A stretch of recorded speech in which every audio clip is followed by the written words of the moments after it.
Hi, my name is Thea, and welcome to this Stepladder webinar on 5 top tips for learning during lockdown. Okay, so everything I'm going to do with you today is fairly common sense, but it is really effective. And actually, these 5 top tips will make your life a lot easier and will make sure the work that you're doing is more effective. So, top tip number 1, form a plan. Now, I'm sure you hear people saying to you all the time, well, you need a plan. Without a plan, you're not going to be able to do anything, right? So, this can be something as simple as just literally putting down on a board or on a piece of paper Monday, Tuesday, Wednesday, Thursday, and Friday. So I've done that here, right? Very simple. And then what I would say is goal 1 and goal 2. Now, I would always pick something harder to do in the morning and something easier to do in the afternoon, but start off just with 2 goals for each day. So I might say, for example, what's my goal for tomorrow? My goal for tomorrow is to make sure that I wake up early and I make sure that all my students that I have to teach tomorrow know exactly what they need to do. So I'm going to put goal 1 for Thursday. Check all my Google Classrooms. But for you, that could be something like to make sure I wake up, have my breakfast, and know what tasks I have to do tomorrow that I've been set at school. Or if you haven't been set anything at school, you might say, okay, I have been really struggling this year with my maths. So I'm actually going to look in my maths book, find something that I couldn't do this year, and work on that for an hour. And that might be your goal for the morning.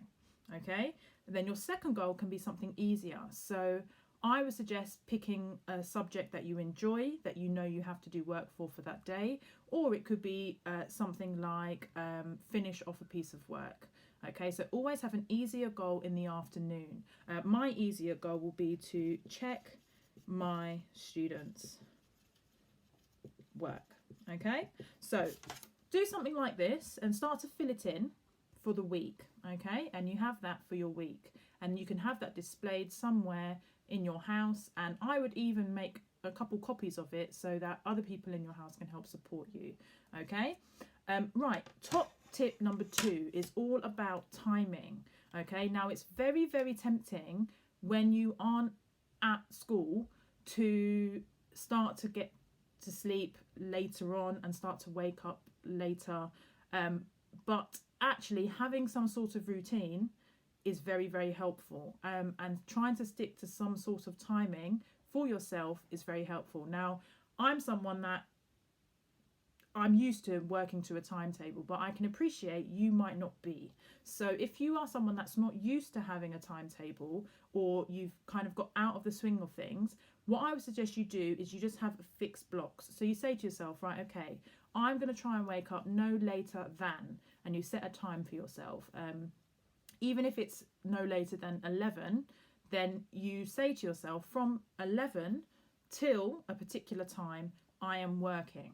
Okay, then you have a break, and then you have another set of time in the afternoon that you also allocate for working. And if you can do that and have those 2 blocks, those blocks will become more effective than you just saying, oh, I know I need to do work, and it just drags on. Okay, so that would be my second tip about timings.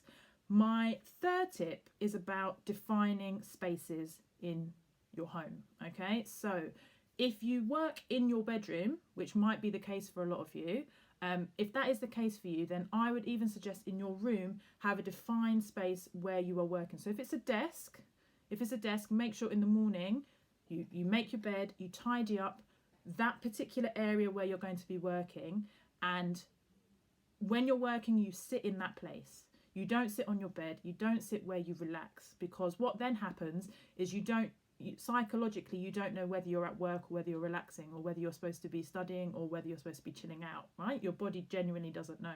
If you've ever tried to work on your bed, it might be effective for a little bit of time, but I'm sure you then start to lie down, do that, and start to chill out, right? So I would say that's my third tip. Make sure that you have somewhere in your house. Ideally, if you've got separate rooms, then you could have a dining space where you work, or a living room space where you work, and your bedroom is completely for relaxation. Okay, but if that's not the case, like I said, have that little area in your room that you know that corner of it or that bit of space is for work. Okay, and that will help you to make the transition when you're at home.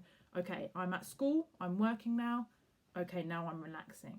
Okay, my fourth tip is breaks. Now, having times where you are consciously not doing schoolwork is as important as the times when you are, I would say. Okay, so make an active effort. There's a reason why at school you have a lunch break and you have breaks. There is a reason, you know, a educational reason as to why that is, because when you have a break, your brain can reset, it can refocus. So when you then do the next task, you are more focused. So top tip number 4 is plan in breaks. Hence why on my little timetable I have goal 1, goal 2, harder one in the morning, easier one in the afternoon. I have a break in the middle. So I might even just use that break to just go for a walk, go to the park, or I might use that time if there's other people in my house to sit and chat to those other people in my home. Okay, so that's top tip 4. Top tip 5 is about what you're doing when you're trying to achieve your goal. Okay, whether it's your goal 1 in the morning, which is the harder one, or goal 2 in the afternoon, which is the easier one. And my top tip would be make links and make use of the resources that are available to you. Now, for some of you, that might be an endless list of different websites that you might use. And that can be great, but at the same time, it can be overwhelming because you don't know which one to use. So I would suggest if you do have access to the internet and you do have access to a laptop or an iPad, you just find 1 or 2 resources for each subject that you know are going to work for you and that you can refer to. Now, if you don't have access to the internet, or you don't have constant access to an iPad or a laptop, perhaps you have to share with other people in your home, then the resources can simply be a textbook, or it can be a person that you know who has that information, or who you know is good at a particular subject. So I know when I was at school, there were people in my year group that were really good at particular subjects. So what I would do is I would work with those people on those particular subjects. So if that's the case for you, and you don't have access to the internet and you don't have access to all of these amazing online resources, speak to people. You know, there was a time before internet and people achieved really amazing things. So have people in your network that you can speak to, whether it's a friend, whether it's an auntie, whether it's an uncle, whether it's a family friend, someone that you can actually contact to get a bit of support and advice on particular subjects. Okay, so that would be my 5 top tips. Okay, I'll repeat them again. Top tip 1, form a plan. Doesn't have to be very, very detailed, but has to have 2 goals every day. Number 2, think about your timings. What are you going to do in the morning?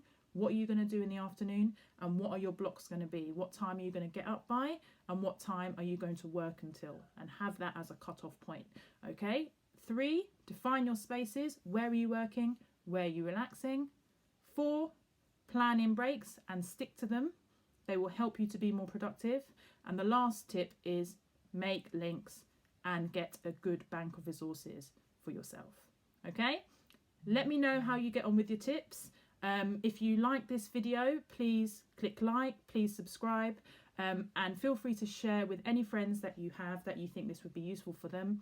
And also let me know what you think in the comments, and if there's anything that you would like to see us make a video on, or you want us to follow up on something, please let us know. That's what the Stepladder Foundation is all about. Thanks very much.